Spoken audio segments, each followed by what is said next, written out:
Shalom saudara, selamat pagi. Pada pagi ini saudara kita bertemu lagi di ruang ini saudara. Dan hari ini saudara saya ingin berkongsi satu topik yang sangat menarik, yaitu tentang berubah hati.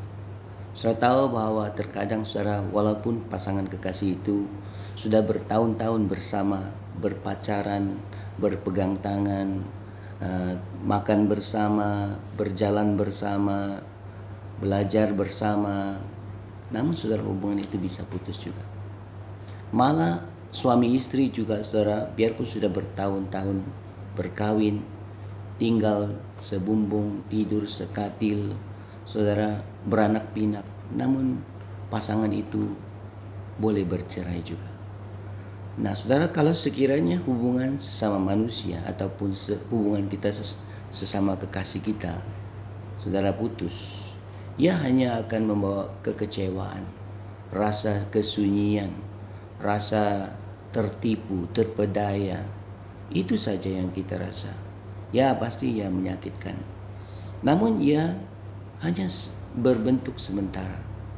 Tetapi kalau sekiranya saudara, kita terputus hubungan dengan Tuhan saudara, maka itu akan membawa kebinasaan kepada diri kita sendiri.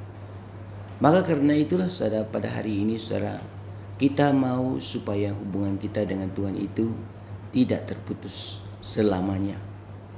Seperti Paulus mengatakan saudara, di dalam firman Tuhan yang terdapat dalam suratnya kepada Timotius, 2 Timotius pasal 4 ayat 7, Paulus berkata, "Aku telah mengakhiri pertandingan yang baik, aku telah mencapai garis akhir, dan aku telah memelihara iman."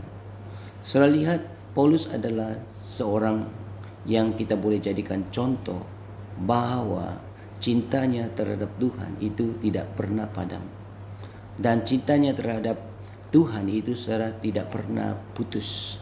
Biar apapun terjadi dalam hidupnya, biar dia di penjara, biar dia dilontar batu, biar dia dihujat sekalipun saudara, ia tetap mencintai Tuhan.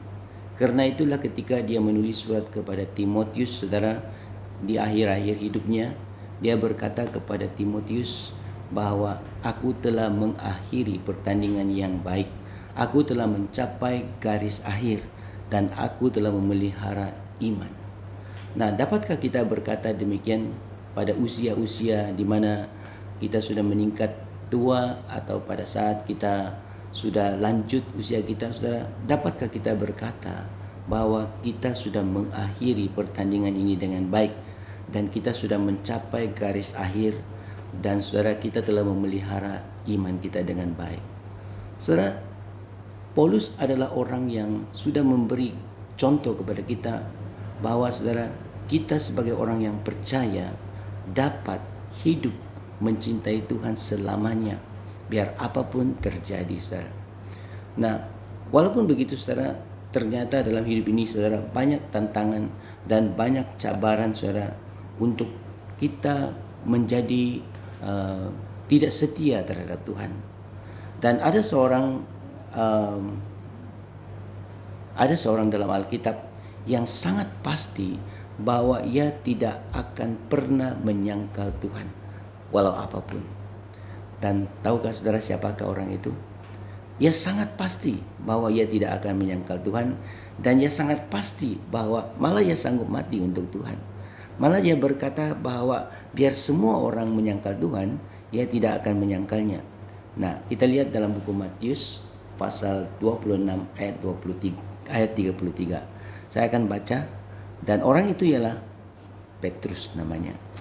Dan di dalam kata-kata Petrus, ia berkata kepada Tuhan, "Biarpun mereka semua tergoncang imannya," kata Petrus, "kerana Engkau, aku sekali-kali tidak." Nah, begitu pastinya Petrus bahwa ia tidak akan pernah meninggalkan Tuhan walau apapun. Katanya, "Biarpun semua tergoncang imannya kerana Engkau, aku sendiri sekali-kali tidak." Nah, di dalam Matius pasal 26 ayat 35, Petrus sekali lagi berkata, "Sekalipun aku harus mati bersama-sama Engkau, aku takkan menyangkal Engkau." Semua murid-murid yang lain pun berkata demikian. Nah, saudara lihat bahwa Petrus ini sangat yakin bahwa ia tidak akan menyangkal Tuhan. Tetapi di dalam ayat yang ke-34, Tuhan berkata kepadanya, "Aku berkata kepadamu, sesungguhnya malam ini sebelum ayam berkokok, engkau telah menyangkal aku 3 kali."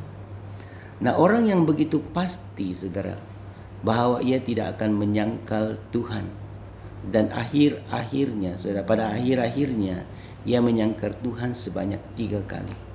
Kemudian ayam berkokok. Semua yang diramalkan oleh Yesus tentang Petrus ini, saudara, menjadi kenyataan. Nah, begitu pastinya Petrus bahwa ia tidak akan menyangkal Tuhan. Nah, pada hari ini, saudara, adakah saudara pasti yang saudara tidak akan menyangkal Tuhan? Adakah saudara pasti saudara tidak akan meninggalkan Tuhan? Nah, kalau saudara pasti, saudara pasti, saudara juga harus berhati-hati seperti apa yang terjadi kepada Petrus. Jangan hanya ucapan di bibir saja bahwa kita tidak akan menyangkal Tuhan. Kita harusnya menjadikan Paulus sebagai contoh bahwa ia bukan hanya berkata-kata, tetapi ia menghidupi kehidupannya secara tetap setia kepada Tuhan, biar apapun terjadi. Paulus dipenjara, Paulus dilontari batu, Paulus dihujat, tetapi ia tetap tidak meninggalkan Tuhan. Maka karena itulah saudara tahu, Paulus di akhir-akhir usianya, dia mengatakan, "Aku telah mengakhiri pertandingan dengan baik. Aku telah mencapai garis akhir dan aku telah memelihara iman." Lalu Paulus melihat di hadapan. Ketika Paulus melihat di hadapan, ia berkata dengan satu kebanggaan, "Sekarang telah tersedia bagiku mahkota kebenaran yang akan dikaruniakan kepadaku oleh Tuhan, Hakim yang adil pada harinya, tetapi bukan hanya kepadaku, melainkan juga kepada semua orang yang merindukan kedatangannya." Saya lihat dengan kebanggaan Paulus berkata bahwa di hadapannya itu, saudara, sudah tersedia mahkota kebenaran yang Tuhan sediakan untuk orang-orang yang setia. Bukan hanya untuk dia, tapi juga untuk saudara dan saya yang setia kepada Tuhan. Namun apabila saudara Paulus melihat di sekelilingnya, dia melihat bahwa ada seorang daripada rakan sepelayanannya hilang. Dan siapakah orang itu, saudara? Orang itu adalah Demas, saudara. Dan suatu ketika saudara tahu bahwa Demas ini adalah seorang rakan sepelayanan rakan sepelayanan Paulus yang sangat setia, karena dimanapun Paulus berada, ia bersama dengan Paulus. Kita dapat lihat ini, saudara, di dalam surat Paulus, saudara, kepada Filemon. Katanya di dalam Filemon pasal 1 ayat 23, "Salam kepadamu dari Epafras, temanku sepenjara karena Kristus Yesus." Ayat 24, "Dan dari Markus, Aristarkus, Demas, dan Lukas, teman sekerjaku." Dan dari sini kita lihat dari surat Paulus kepada Filemon, kita tahu bahwa Demas adalah seorang yang setia. Tetapi di akhir-akhirnya, ketika Paulus menulis surat kepada Timotius, ia berkata di dalam 2 Timotius pasal 4 ayat 10, "Demas telah mencintai dunia dan telah meninggalkan aku. Ia telah berangkat ke Tesalonika." Ternyata, saudara, di akhir-akhir hidup Paulus, saudara, ada seorang rakan sepelayanannya yang meninggalkannya, yaitu Demas. Biarpun dahulunya mereka adalah seangkatan, melayani Tuhan bersama, tetapi di akhir-akhirnya, saudara, ia meninggalkan Paulus dan pergi ke Tesalonika. Apa yang ada di Tesalonika? Firman Tuhan jelas mengatakan Demas telah mencintai dunia.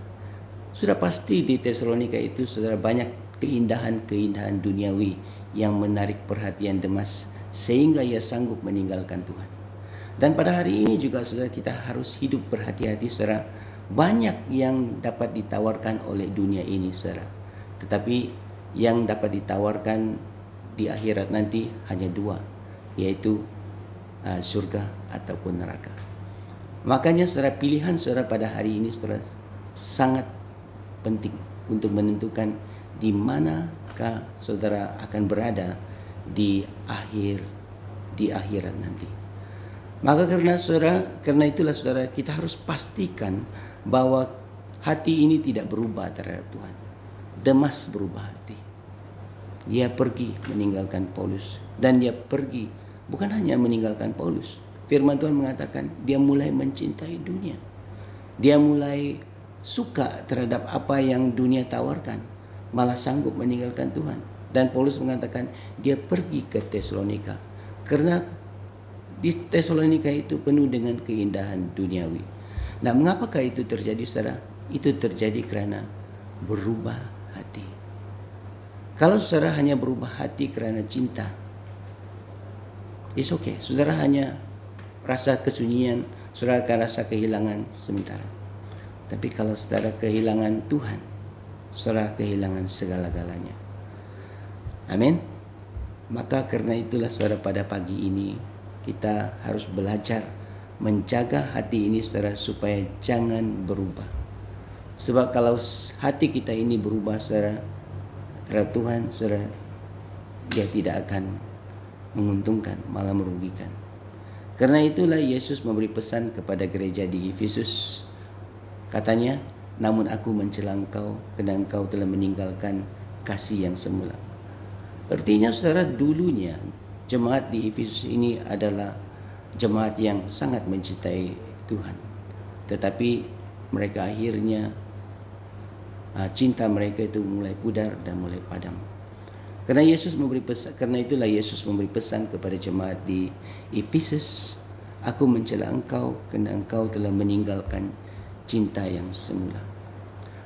Ramai orang yang ada di dalam Alkitab berubah hati.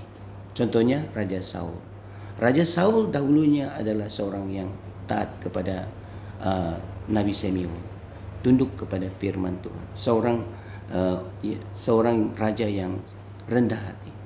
Namun di akhir-akhir hidupnya ia mulai memberontak terhadap Tuhan. Ia mulai menjadi angku, saudara, dan akhirnya ia kehilangan taktanya.